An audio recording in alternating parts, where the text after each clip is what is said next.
Muy buenos días, soy la doctora Reyes y estamos todos aquí reunidos para dar una charla muy importante que nos compete a todas las mujeres, hombres, que es la prevención contra el cáncer de mama y la autoexploración mamaria.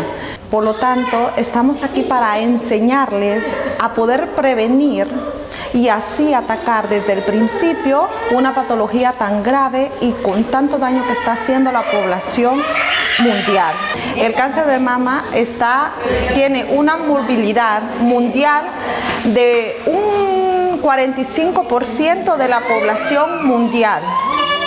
Una enfermedad que es totalmente prevenible. ¿Cómo? Aprendiendo a explorarte tú misma. El autoexamen de mama es lo más importante. La causa primera de muertes a nivel mundial en las mujeres es el cáncer de mama. Por lo tanto, tenemos que combatirlo. ¿Cómo? Previniendo, aprendiendo, conociéndonos.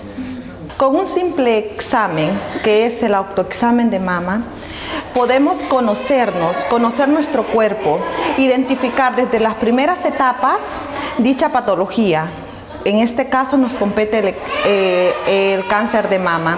Entonces, desde este momento nosotros podemos atacar, abordar y poder empezar un tratamiento eficaz desde las primeras etapas y así poder salvar nuestros pechos y nuestra vida, que es lo más importante.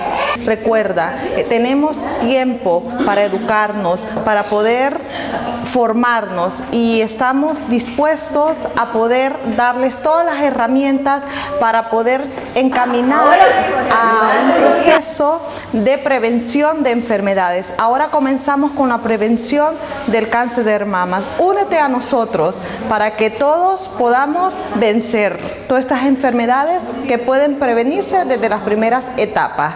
Me puedes encontrar en mi Facebook como Reyes Yaneli y te puedes unir tanto en las redes sociales como en nuestras direcciones que te dejaremos para que nos encuentres, porque daremos muchas capacitaciones sobre prevención, sobre cuidados, sobre dieta, alimentación, ejercicio, ¿verdad? En toda la provincia de Asturias. Te esperamos.